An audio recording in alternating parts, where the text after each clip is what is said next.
Jesus Mendoza. I'm Brandon Garcia. I'm Etero Blanca. I'm Nana Mendoza. And we are ps214.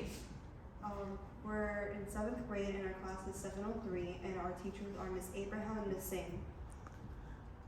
Okay, first person to speak. And I'm gonna show the section and you talk about it.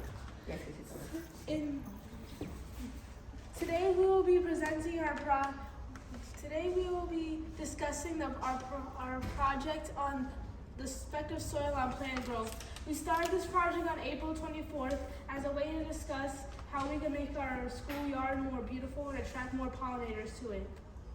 Our question is, how will soil affect the flowers? The soil that we selected will affect the flowers because all the soils have different vitamins and nutrients for the flower.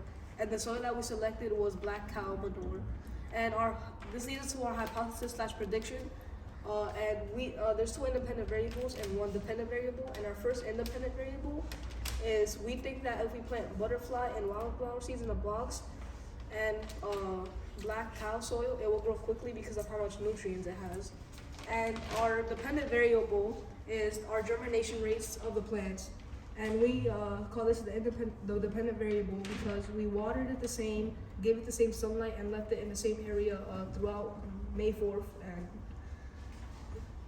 Okay, next, connections. So connections to our science learning was between our metabolism project and our chemical reactions.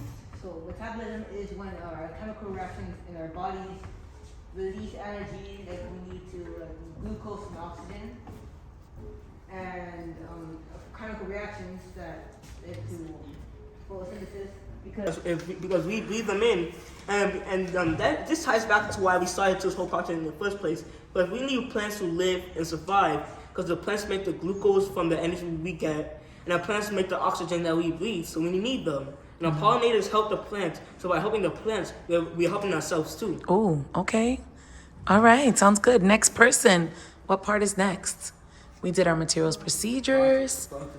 We didn't do our material procedures. Go. Yes, Destiny. Got this. Tell us. So our materials were bird and butterfly wildflower seed box, hummingbird wildflower mix, honeybee wildflower seeds, bird and butterfly wildflower packet, and wildflower packet perennial.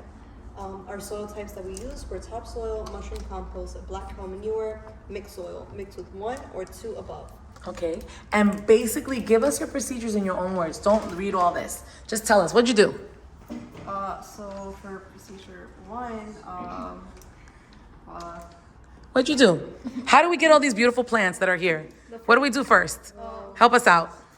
Go. Anybody can speak. what we did first, we let the students in our class 703 select their hypothesis on what they think their plant germination will be and what type of soil will affect them the most. So they picked their soil, and what else did they pick? They also picked their seeds. Okay. Then what'd you do?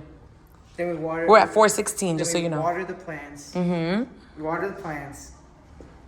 we use push pins. Oh, why did you use push pins? We use push pins in order to identify which plant belongs to which student. Okay. And was that also to maybe let out some extra water from the plants? Okay. So they don't get drowning. Okay. And what did our data show?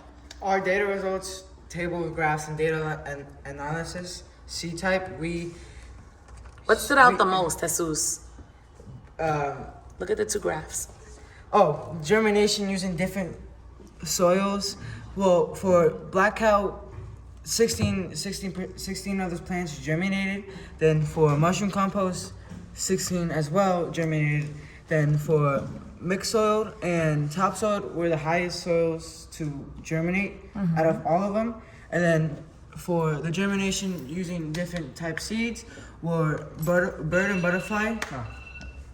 The bird and butterfly seeds were only 3 germinated. Then the most highest seed, honeybee seed, has germinated the highest. And then the hummingbird and wildflower perennial. Okay.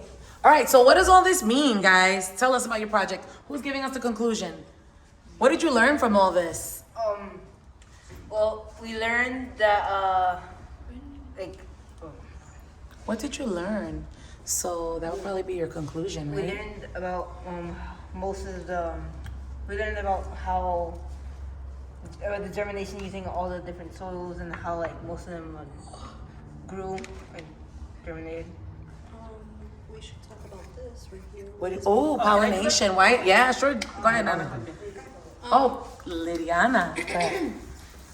Pollination is when pollen is spread across different plants to for them to germinate. And pollinators are animals that they carry the pollen in order to for the plants to germinate. And this helps grow a lot of plants so that we can. Okay. So now, is there anything you guys would change about this project if you could do it again? So like your next steps and any If changes. we could have done it again, we would. That each time someone planted, we would make them write down a log, sign a name in a log, so we can all keep track of it. And instead of putting trackers into the pots, we would label the pots themselves. So we don't have mishaps where someone takes a stick out of a pot, then they mix it around, and we don't know which one it is. Okay, so you had some errors where maybe. In addition, if we did this project again, I think we would finally act on our original goal of seeing how many pollinators are attracted to the plants. Right, so to do that, what do we have to do with these We plants? have to transfer them outside. Ah, okay. And what we also could have done better is we could have moved the plants into bigger pots before we put them in little pots. Because when we transplanted some plants, they some of them broke. Okay. And some of their stems came off. So how many plants do you think we have at this point? Because we started with 63 that germinated. How many do you think we have now? Just looking at it, what do you think? Just over 100 Yeah. for certain ones. All right, guys. Good job. Excellent project. Let's clap it up. Yeah. So proud of you. Good job, guys.